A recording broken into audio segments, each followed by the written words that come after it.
New York, a U.S. jury acquitted a thrilled Peruvian former soccer boss at the FIFA corruption trial on Tuesday, December 26, allowing him to jet home while two convicted co-defendants await sentencing from behind bars. The panel cleared 60-year-old Manuel Berga, a former head of Peru's Soccer Federation and ex-FIFA Development Committee member, on one count of racketeering conspiracy on the seventh day of deliberations in New York. The jury returned the verdict following the Christmas holiday after convicting José Maria Marin, former head of Brazil's Football Confederation, and Juan Angel Napout, former head of Paraguayan football, on Friday. They were previously deadlocked on Berga. The Peruvian was arrested in 2015, when the United States unveiled the largest graft scandal in world soccer, indicting 42 officials and marketing executives, as well as the sports company Traffic, with corruption crimes totaling more than $200 million. But more than 2.5 years later, a bribery trial opened in a Brooklyn federal court with only 3 defendants in the dock, one of whom now walks free.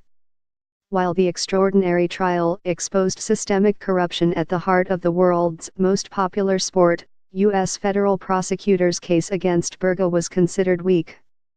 Prosecutors themselves conceded that he never received bribery money, despite contending he agreed to.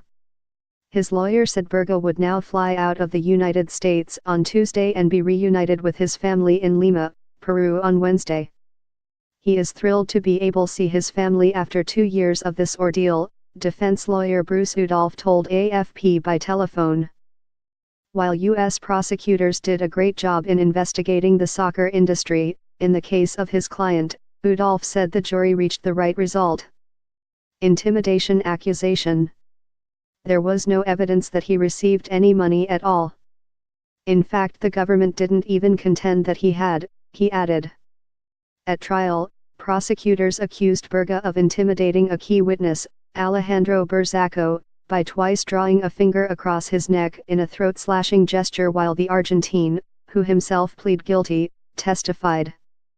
Udolph said his client had scratched his neck, but District Judge Pamela Chen thought otherwise and on November 15 ordered Berga confined with GPS monitoring and stripped him of phone and computer access, except to his lawyer.